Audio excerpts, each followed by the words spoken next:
Mabuhay, I'm Janelle. I'm from the Philippines and I studied graduate diploma in communications and I was a student of Design Factory.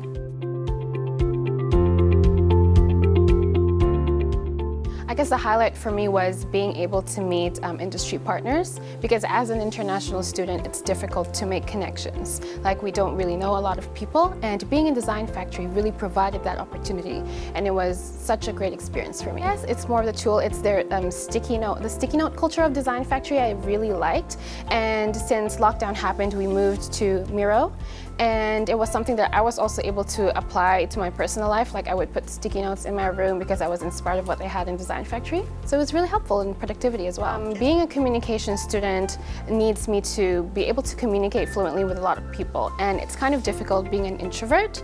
So being in Design Factory has actually helped me step out of my comfort zone and to just not overthink things and just do it. So that's been really helpful for me.